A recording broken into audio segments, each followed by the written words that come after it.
시편 48편 14절, 제가 가끔은 마음이 울적할 때 읽는 구절이 바로 이 구절인데 우리 함께 읽어보실까요? 시작.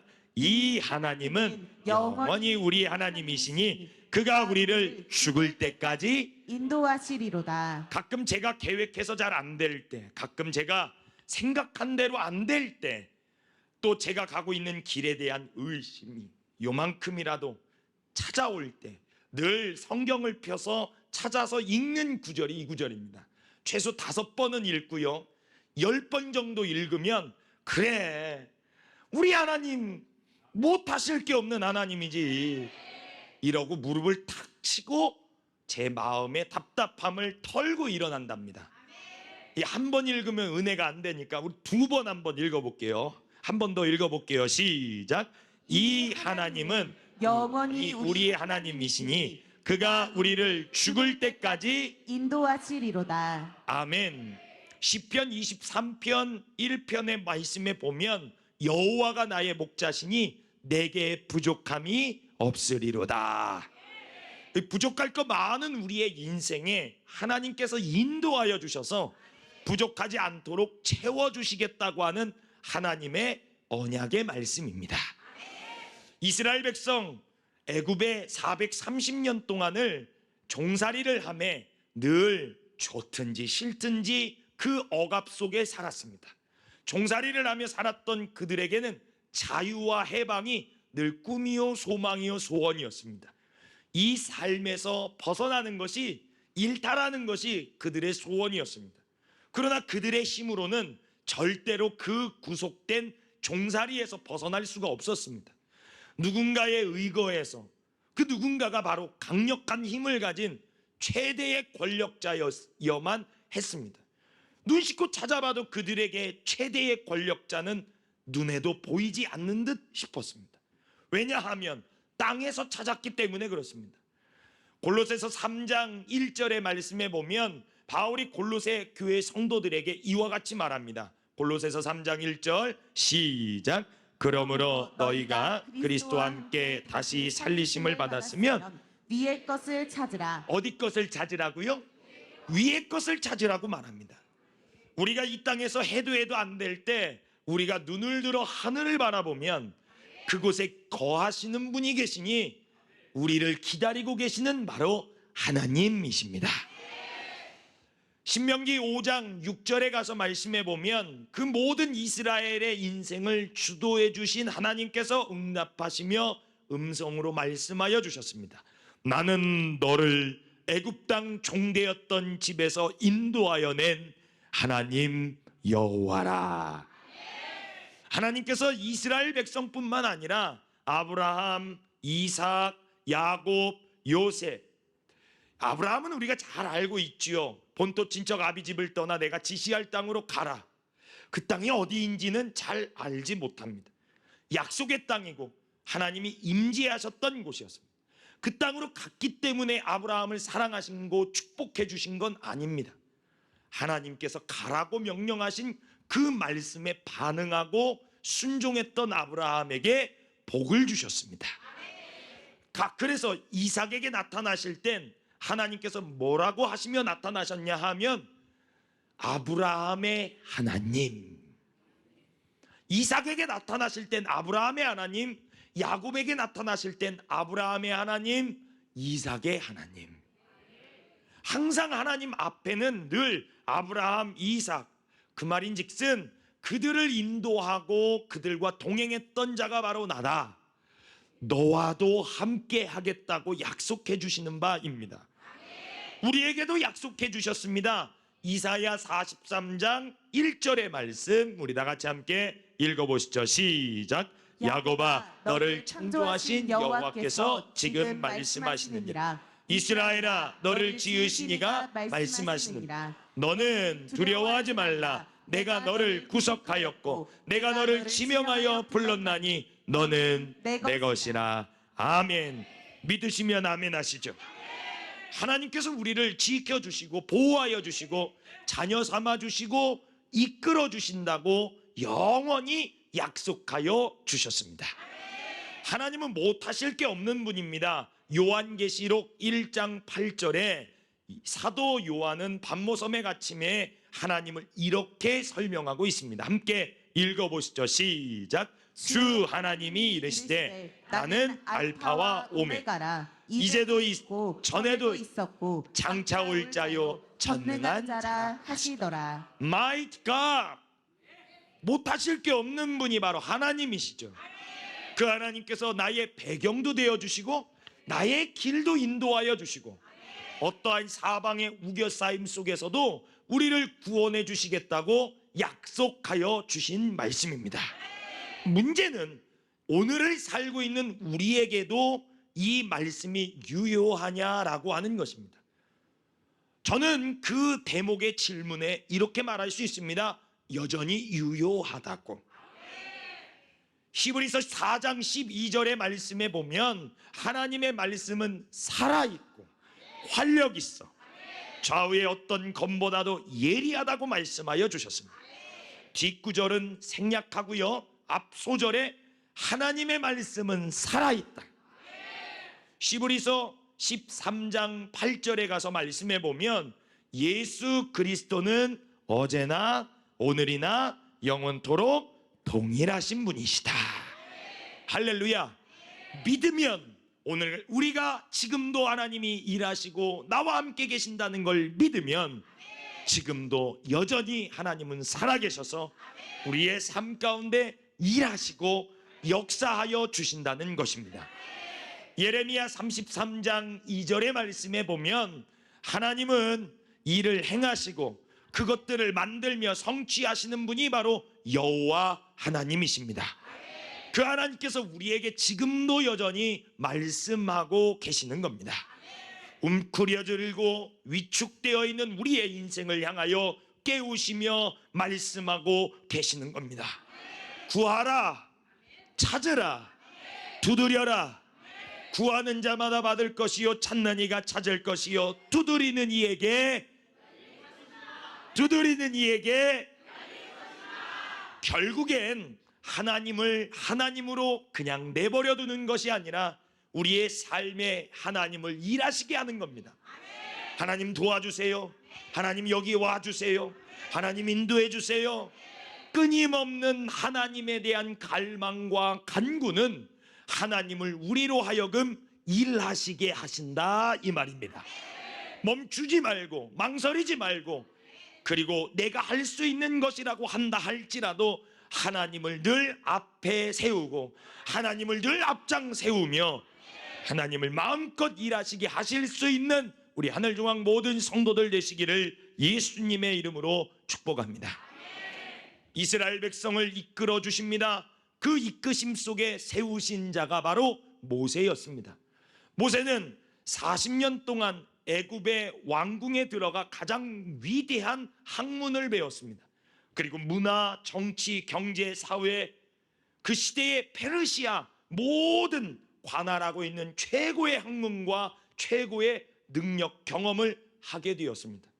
그러나 여전히 그의 출생 신분은 이스라엘 백성이기에, 유대인이기에, 갈대우르 사람이기에 그는 애굽의 사람의 틈에 낄 수가 없었습니다. 그게 한계점이었습니다. 최선을 다하려고 애쓰고 노력해도 그들 틈에 낄 수 없는 모세, 함께는 있지만 외톨이였던 모세. 그러던 와중에 한 상황이 그에게 찾아옵니다. 애굽의 병사가 이스라엘 백성을 괴롭히고 그리고 그들을 폭행하고 그들을 힘들게 어렵게 하는 모습을 보고 그만 본능적으로 모세는 그 애굽 사람을 밀칩니다. 좌우를 살피없음을 보고 그 애굽 사람을 쳐 죽여 모래속에 감춥니다. 모세의 인생 일대에 두 번 다시는 있어서는 안 되는 엄청난 실수를 하게 됩니다. 이 용서받을 수 없는 이 한 번의 실수로 기회는 이때다. 같이 함께 왕궁에서 자랐던 애굽의 바로, 그 바로는 모세를 시기했고 질투했고 모세가 언제든지 넘어지기만 바라고 있었던 어쩌면 세상 사람이었습니다. 자, 여기서 잠깐요. 하나님은 이 모세의 인생을 외면하셨을까요? 지켜보고 계셨을까요? 지켜보고 계셨습니다. 어쩌면 그렇게까지 인도하시는 하나님의 섭리가 그 속에도 개입되어져 있을 수도 있습니다. 하늘 높아주는 줄도 모르고 높아져만 가고 있었던 그 모세의 교만함이 인생의 실수 한 번으로 와르르르르 무너져만 가고 있었습니다. 목숨은 구제하여, 목숨은 생명은 구제하여 저 신광야, 미디안 광야라고 하는 곳으로 쫓겨납니다. 하루아침에 모든 것을 잃어버리고 모든 것을 빼앗긴 모세. 얼마나 황망하고 얼마나 허망할까요? 인생이 그런 것 같아요. 얼마나 황망할까요? 얼마나 억울할까요? 얼마나 답답할까요? 그런데 그 광야에서 살아야 합니다. 만남이 이루어지고 그 만남 속에 또 다른 모세의 생각지도 않는 삶의 문이 열리기 시작합니다. 45년간 광야에서 모래와 함께 살았던 그 인생, 냄새나는 가축을 돌보며 살았던 그의 인생에 드디어 정확하게 말하면 85년 만에, 모세의 인생 85년 만에 하나님께서 마른 떨기에 불을 내시며 모세 인생 앞에 나타나셨습니다. 모세에게는 적어도 85년 만인데 하나님에게는 날마다였습니다. 바로 이겁니다. 모세의 인생엔 85년이지만 하나님은 날마다 모세를 지켜봐 주고 계셨어요. 모세를 이때를 위하며 쓰기 위해서 염두에 두고 계셨습니다. 여러분, 좀 무섭지 않나요? 마태복음에 예수님께서 하늘 영광 버리시고 육신의 몸을 입고 오시며 하나님은 어떤 분이신지 가르쳐 주시며 한 예로 이렇게 말씀하셨습니다. 우리 하나님은 머리털까지 세심바 되었다. 머리털까지 다 세심바 된다는 의미는 뭘까요? 하나님은 다 알고 계신다. 하나님은 다 아신다. 한번 따라해 보시죠. 하나님은 다 아십니다. 그럼 우리의 또 질문이 있죠. 아시는 분이 왜 나의 인생에 이러한 우환을 찾아오게 만들어 주셨습니까? 그렇게 잘 아신다는 하나님이 왜 내 삶을 이 지경까지 이르게 만드셨습니까? 풀리지 않는 미스테리이고, 세기가 바뀌어도 시대가 바뀌어도 날마다 하는 인간의 질문은 바로 그겁니다. 왜 하나님은 왜 아신다고 하시며 왜 우리를 고난으로, 고통으로, 역경으로 인도하시냐 말입니다. 놀랍게도 그 질문의 답은 성경에 나와 있습니다. 신명기 5장 6절이요. 함께 읽어볼까요? 시작. 나는 너를 애굽 땅 종 되었던 집에서 인도하여 낸 내 하나님 여호와라.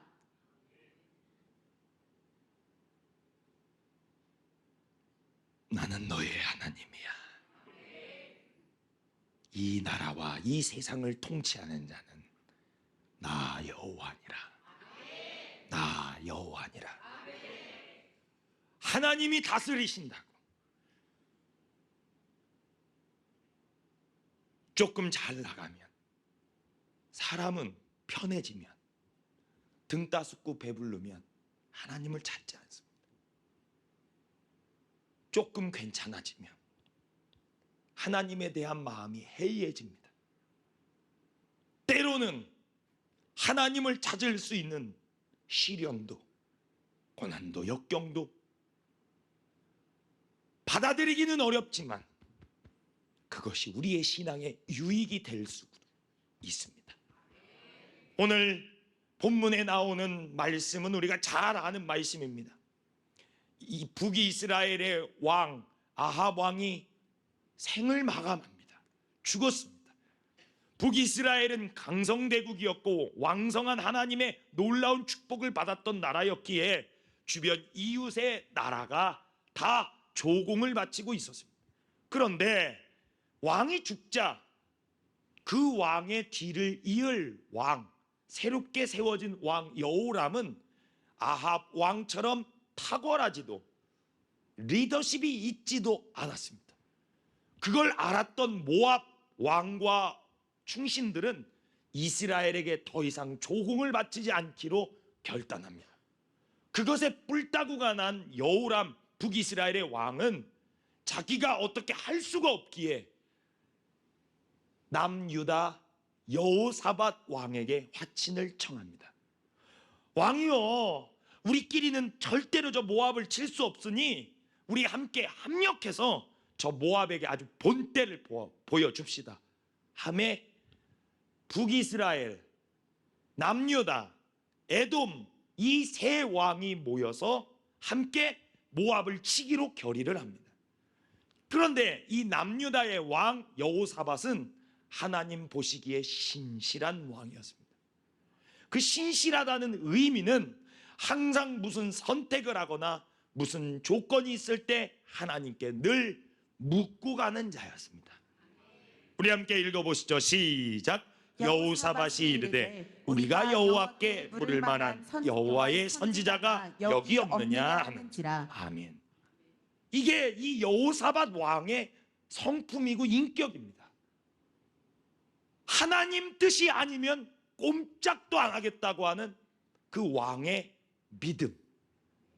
그 믿음이 남유다를 부국강병한 하나님의 나라로 만드는 큰 역군이 되기도 했습니다.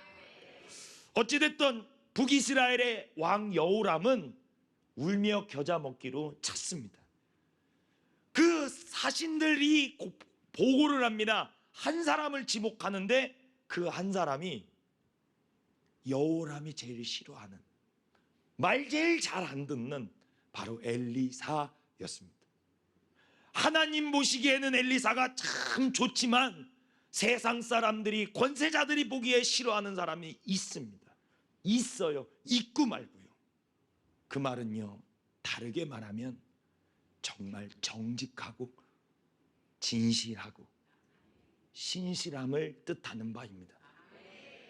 부정 청탁 받지 않고 어떤 상황 속에서도 꿋꿋이 자기 길을 걸어가는 자가 바로 선지자 엘리사였다는 거예요. 부정부패도 다 이기고 나갔던, 말 더럽게 안 들었던 엘리사, 꼴도 배기 싫었던 그 엘리사가 잘하는 게 있으니 바로 하나님과 교통하는 삶을 살았다 이 말입니다. 돈이 안 되는 삶이라도, 명예가 없는 삶이라도, 인정받지 못하는 삶이라도 괜찮습니다. 하나님이 인정해 주시는 인생이면 다 괜찮은 겁니다. 세상에서 알아주지 않더라도 하나님만 알아주시면 괜찮은 겁니다. 여호람은 엘리사에게 찾아가 말을 합니다. 그리고 묻습니다. 우리가 모압을 치는 것이 정당하지? 마치 자기가 듣고 싶은 이야기를 마치 어거지로 드러내고 싶은 마음으로. 그런데 엘리사는 눈 하나 깜짝 안 하고 하나님의 말을 전합니다. 열왕기하 3장 13절, 누군가에 의거해서 말한 게 아니라 본인의 소신을 말합니다. 함께 읽어보시죠. 시작. 엘리사가 이스라엘 왕에게 이르되 내가 당신과 무슨 상관이 있나이까? 당신의 부친의 선지자들과 당신의 모친의 선지자들에게로 가소서 하니 이스라엘 왕이 그에게 이르되 그렇지 아니하니이다. 여호와께서 이 세 왕을 불러 모아 모압의 손에 넘기려 하시나이다 하니라. 아멘. 왕 앞에서도 꿈쩍도 안 하고 두려운 것도 없이 기색도 없이 당당하게 말합니다. 당신과 내가 당신과 무슨 상관입니까? 당신 부친 선지자들, 즉 바알에게 숭배했던 선지자들에게 가십시오. 나에게 오지 말고 당신 모친 이세벨이 따랐던 저 바알 숭배하던 자에게로 가십시오. 그 대목인 겁니다. 여러분, 이 용기는 도대체 어디서 나오는 겁니까? 엘리사가 14절에서 계속해서 말을 이어갑니다. 내가 섬기는 만군의 여호와. 이스라엘의 왕이었던 여호람은 이 말을 듣고 감정이 조금 상했을 겁니다. 내가 이스라엘의 통치자고 내가 이스라엘의 왕인데 너의 왕이 아니더냐 내가. 적어도 엘리사에게서는 여호람은 이스라엘의 왕이 아니었던 겁니다. 정확하게 믿음으로 고백합니다. 내가 섬기는 만군의 여호와. 그 앞에서 말합니다. 바로 이 용기, 이 믿음의 신앙의 고백 우리가 해야 되지 않을까요? 우리 자녀들이 해야 되지 않을까요? 아닌 건 아니라고, 맞는 건 옳다고, 구렁이 담 넘어가듯이 얼렁뚱땅 등 떠밀려서 하는, 눈치 보면서 하는 것이 아니라 정직하고 바르게 정도의 길을 걸어갈 수 있는 소신이야말로 우리 그리스도인들이 갖춰져야 할 덕목 중에 하나인 겁니다. 그리고 계속해서 말을 이어갑니다. 내가 만일 유다의 왕 여호사밧 얼굴을 봄이 아니면, 당신 말고 여호사밧이니까 내가 말하는 거고, 내가 여호사밧이니까 내가 당신들의 의중을 내가 받아들이겠다. 어떤 의미입니까? 너희들은 다 주머니 속 채우기 위해서 하는 거지만 저 여호사밧 왕은 하나님 앞에 진실한 왕이다. 진실은 진실한 사람들끼리 통한다는 의미입니다. 은혜 있는 사람들끼리 통한다는 것입니다. 누구도 아니라 내가 당신 저 유다의 왕 여호사밧을 위해서 내가 하겠습니다. 할렐루야. 15절에 이제부터 시작합니다. 이제 내게 검은 고 탈 자를 불러오라. 자, 여호사밧 왕은 엘리사가 하나님의 사람이라는 걸 확실히 믿습니다. 근데 여전히 이스라엘의 왕 여호람과 에돔 왕은 엘리사가 하나님이 사람인지, 하나님이 진짜 위대한 역사를 이루어내는지 모릅니다. 이 모름 속에 확증이 필요했던 것입니다. 자기가 어떤 존재인지, 하나님은 어떻게 일하실 건지 그들에게 똑똑히 보여주기 위해서 시작한 게 검은 고 탈 자 데리고 오라. 왔더니 무슨 일이 일어납니까? 검은 고를 탈 때에 여호와의 손이 엘리사 위에 있더니, 이건 거절할 수도 거부할 수도 없는 확실한 하나님의 증표였습니다. 두 번째입니다. 그가 이르되, 여호와의 말씀이 이 골짜기에, 그 골짜기가 도대체 어떤 골짜기냐 하면 물이 나올 수 없는 골짜기예요. 단 한 번도 물이 나와본 적이 없던 골짜기입니다. 모압 사람들이 보면 깜짝 놀랄 만큼 한 번도 그 골짜기에서 물이 흘렀던 적이 없던 골짜기. 그런데 하나님이 하나님됨을 알려주기 위해서 그곳에 골짜기파라고 합니다. 두 가지 의미가 있습니다. 이 골짜기를 파서 하나님 살아계신 존재를 나타내는 것과, 두 번째, 니들이 진짜 하나님 말씀에 순종하는지 안 하는지 시험하는 것도 포함되어져 있습니다. 골짜기 팝니다. 개천을 많이 팝니다. 봤더니 물이 나오고 물이 흐르기 시작하는 겁니다. 그리고 17절에 이렇게 말합니다. 함께 읽어보시죠. 시작. 여호와께서 이르시기를 너희가 바람도 보지 못하고 비도 보지 못하되 이 골짜기에 물이 가득하여 너희와 너의 가축과 짐승이 마시리라 하셨나이다.